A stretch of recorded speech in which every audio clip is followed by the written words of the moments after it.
Adapun informasi yang saya dapatkan tentang pendeta Yeremia Zanabani, yaitu Yeremia Zanabani adalah Ketua Klasis Gereja Kemah Injil Indonesia atau GKII Hitadipa Intajaya, Papua. Pendeta Yeremia Zanabani yang berusia 63 tahun adalah seorang pendeta yang menerjemah Alkitab ke bahasa Moni atau bahasa suku setempat. Pendeta Yeremia Zanabani ini memiliki istri yang bernama Miriam Zoani. Selanjutnya, adapun latar belakang terjadinya pembunuhan pendeta Yeremia Zanabani. Jadi kematian Yeremia ini bermula dari rangkaian kejadian 17 September. Saat itu terjadi kontak senjata antara TNI dengan Tentara Pembebasan Nasional Papua Barat atau TPNPB. Jadi kejadian itu mengakibatkan kematian seorang anggota TNI, yaitu Selka Saklar, dan perampasan senjata SS-1 milik Selka Saklar. Kejadian itu terjadi di Sugapa. Jadi memang kematian Selka Saklar ini memicu penyisiran dan pencarian terhadap senjata yang dirampas oleh Tentara Pembebasan Nasional Papua Barat tersebut. Adapun kronologi lengkapnya yaitu, pada tanggal 17 sampai 19 September itu tadi merupakan rangkaian peristiwa, dan pada tanggal 19 Septembernya itu terus dilakukan penyisiran dan pencarian senjata yang dirampas oleh Tentara Pembebasan Nasional Papua Barat di distrik Hitadipa. Jadi memang terus dilakukan pencarian ya sampai dari tanggal 17 sampai tanggal 19 itu. Pada tanggal yang sama, 19 September 2020, jam 10 waktu Indonesia Timur, itu TNI yang dipimpin oleh Alkis Hasimadi mengumpulkan warga Hitadipa di depan Gereja Immanuel 1. Dan pada jam 12.00 waktu Indonesia Timur juga dikumpulkan warga yang kedua di Hitadipa, sama lokasinya di Hitadipa di depan Gereja Immanuel 1 juga. Jadi tujuan dikumpulkannya warga tersebut karena Alkis Hasimadi mau mengirimkan pesan kepada warga agar segera menyerahkan senjata yang dirampas tersebut. Dan juga Alkis Hasimadi ini mengumumkan 5 nama yang dicek sebagai musuh oleh TNI atau Alkis Hasimadi tersebut. Jadi 5 nama ini termasuk pendeta Yeremia Zanabani di dalamnya. Kebetulan juga pendeta Yeremia Zanabani ini waktu itu tidak datang dalam pengumpulan warga, sebab sejak pagi ia telah pergi ke kandang babi miliknya. Setelah itu, karena pendeta Yeremia Zanabani ini tidak datang, jadi TNI ini atau Alkis Hasimadi ini juga mencurigai terkait pendeta Yeremia Zanabani ini yang membunuh rekannya atau Saka pada peristiwa 17 September 2020. Dan juga dicap sebagai musuh itu karena Alkis Hasimadi mengetahui menuduh bahwa pendeta Yeremia Zanabani ini mengantongi informasi terkait keberadaan Tentara Pembebasan Nasional Papua Barat. Dan pada tanggal 19 September di tanggal yang sama dan di jam 13.10 waktu Indonesia Timur terjadi penembakan terhadap salah satu anggota Koramil atas nama Pratu Dwi Akbar. Jadi penembakan terhadap salah satu anggota Koramil ini menewaskan Pratu Dwi Akbar dan memicu retakan senjata hingga pukul 15.00 waktu Indonesia Timur. Jadi Pratu Dwi Akbar ini ditembak dan tewas di pos Koramil pada saat dia berjaga.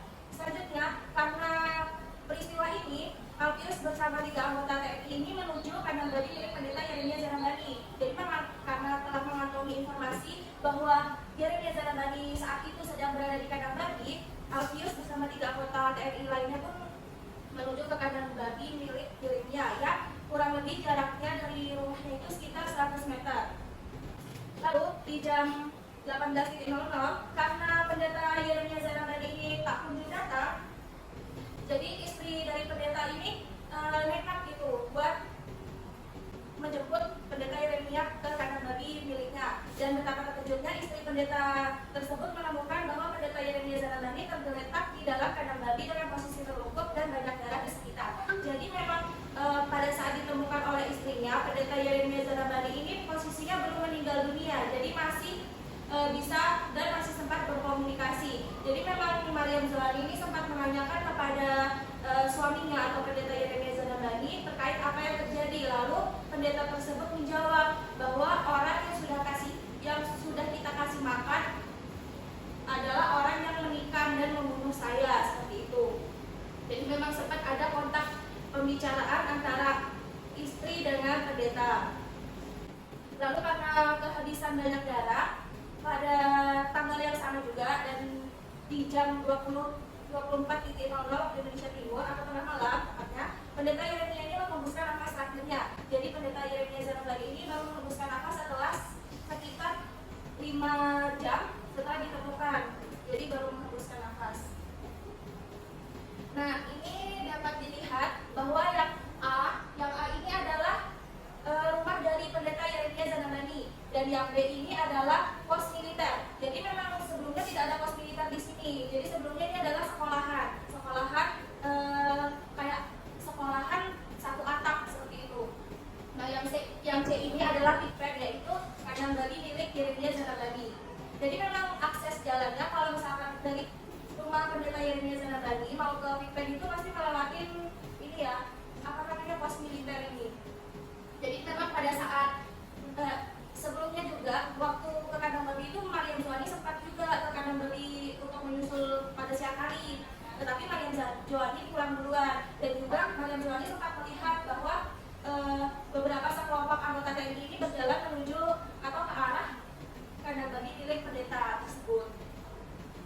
Jadi memang pada saat berjalan ke sini Mariam Joani udah sempat melihat seperti itu bahwa ada segerombolan TNI yang berjalan ke arah kandang babi. Selanjutnya, ada pun kondisi tubuh yang dialami pendeta Yeremia Zanambali setelah ditemukan. Yang pertama, terdapat luka terbuka di lengan kiri bagian dalam dengan diameter luka sekitar 5-7 cm.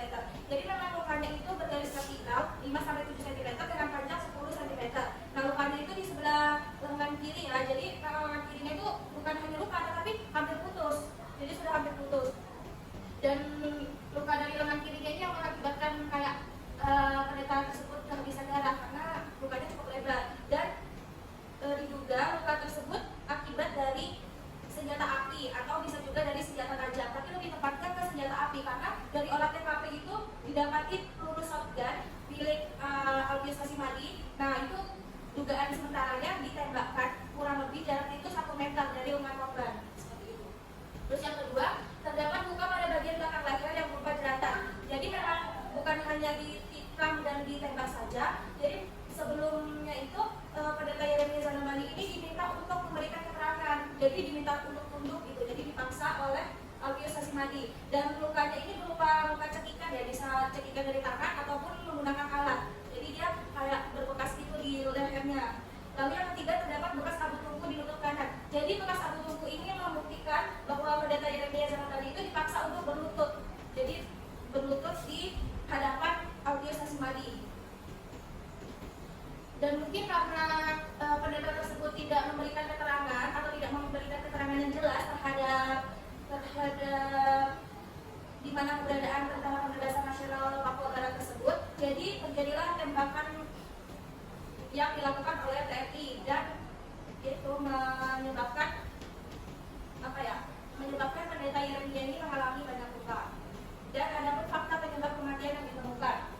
Fakta yang pertama, menurut ahli kematiannya karena kehabisan darah karena dilihat luka pada tubuh korban bukan di area mematikan. Jadi memang luka-luka di tubuh pendeta Yeremia ini bukan di area mematikan karena di lengan dan di leher itu pun berupa jeratan seperti itu. Jadi memang pendeta Yeremia Zanambali ini meninggalnya karena kehabisan darah akibat luka yang ada di lengan sebelah kirinya itu. Karena memang lengan sebelah kirinya itu lukanya cukup lebar ya, tadi kan 5-7 cm diameternya dan panjangnya itu 10 cm. Jadi memang cukup menghabiskan darah dari pendeta Yeremia. Lalu fakta yang kedua, korban masih hidup kurang lebih 5 jam pasca ditemukan. Jadi memang pada saat ditemukan oleh istrinya tadi, pendeta Yeremia Zanambali ini masih dalam keadaan hidup dan masih sempat ada kontak pembicaraan. Lalu di sini ditemukan adanya upaya pengaburan fakta. Pengaburan fakta yang pertama, sudut dan arah tembakan yang tidak beraturan atau acak yang disengaja untuk mengaburkan fakta atau peristiwa yang sebenarnya. Jadi memang di TKP tersebut banyak titik lubang tembakan yang tidak beraturan dengan diameter yang beragam, baik di luar TKP atau di sekitar pohon atau di bagian atap dan lainnya. Ini adalah upaya untuk mengaburkan fakta peristiwa yang sebenarnya. Jadi memang dibuat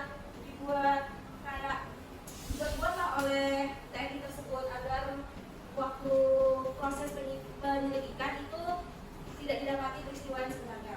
Lalu terdapat barang bukti pengambilan proyektil peluru dari lubang kayu balok di TKP yang sampai saat ini belum ditemukan keberadaannya. Nah, ini yang seperti saya katakan tadi, proyektil pelurunya ini adalah peluru shotgun milik Alpius Hasimadi yang memang ditemukan oleh TNI. Jadi memang shotgun pada waktu itu tuh digunakan oleh Alpius Hasimadi karena memang di situ dia sebagai pemimpin ya pada saat itu.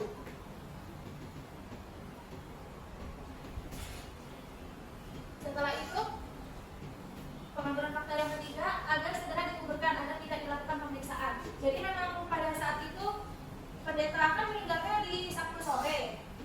Jadi memang dikuburkan itu cepat-cepat agar tidak dilakukan pemeriksaan. Jadi memang biar nggak diketahui gitu loh penyebab kematiannya. Dan pihak keluarga juga waktu itu mengiyakan karena pihak keluarga ini meyakini ada istiadat mereka bahwa orang yang sudah meninggal itu tidak boleh kayak diganggu-ganggu lagi seperti itu. Jadi memang dikuburkan cepat-cepat. Padahal sekelas pendeta Yeremia Zanandani ini harusnya mendapatkan upacara adat. Tetapi tidak mendapatkan upacara adat dan dilakukan penguburan yang terburu-buru atau secepatnya tersebut. Lalu agar tidak menimbulkan kontroversi, pada Oktober 2020 pemerintah ini membentuk tim gabungan pencari fakta yang dibentuk oleh Menko Polhukam yaitu Mahfud MD yang bertujuan untuk mengusut tewasnya pendeta Yeremia dan warga sipil lainnya. Jadi tim gabungan pencari fakta ini mengungkapkan bahwa adanya keterlibatan aparat dan mengumumkan juga bahwa memang memungkinkan kalau ada keterlibatan dari pihak ketiga juga. Dan ya kalau dari Komnas HAM itu dari konversi persnya itu mengumumkan bahwa pelaku ekstrajudisial ini terhadap pendeta Yeremia adalah oknum TNI Orangnya tadi Pak, yaitu Alpius Hasimadi. Karena memang dugaan ini didapat berdasarkan hasil rekonstruksi peristiwa di tempat kejadian perkara, mencakup keterangan saksi, identifikasi karakter penembakan, hingga pengujian saksi ahli, dan sebagaimana pengakuan langsung korban sebelum meninggal dunia. Jadi memang tadi seperti yang saya katakan, pengakuan korban sebelum meninggal dunia itu pendeta Yeremia Zanandani sempat mengatakan ke istrinya bahwa orang yang menembak adalah orang yang kita kasih makan atau orang yang kita beri makan.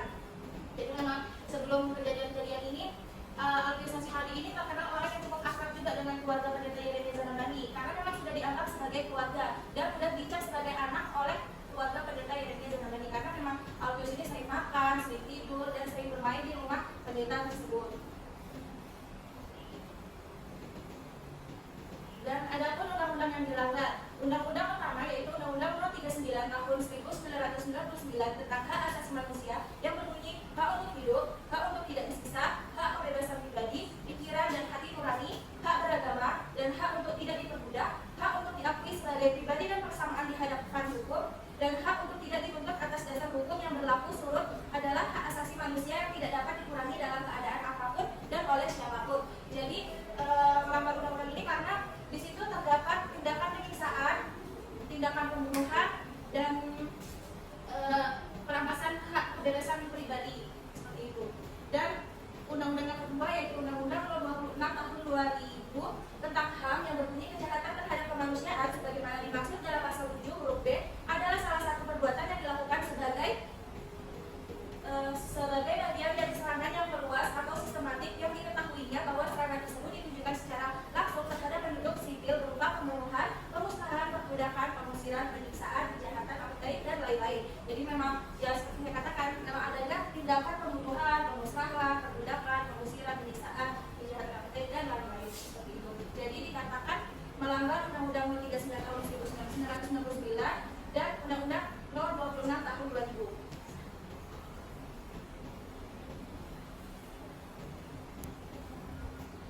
Lalu juga kasus ini termasuk extrajudicial killing karena memang extrajudicial killing ini adalah pembunuhan di luar hukum atau putusan pengadilan yang disengaja serta dilakukan atas perintah atau keterlibatan pejabat negara.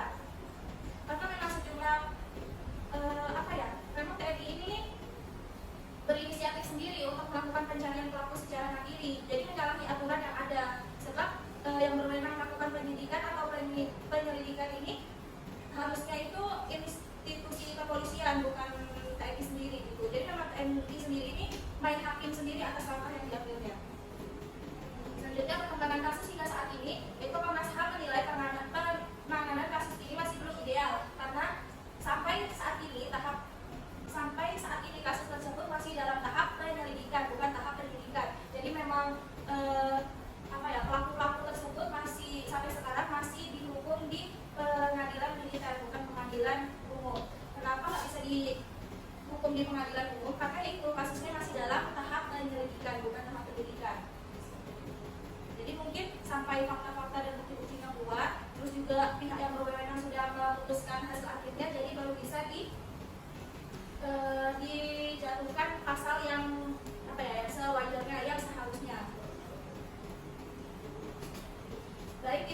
penyampaian materi dari saya. Kurang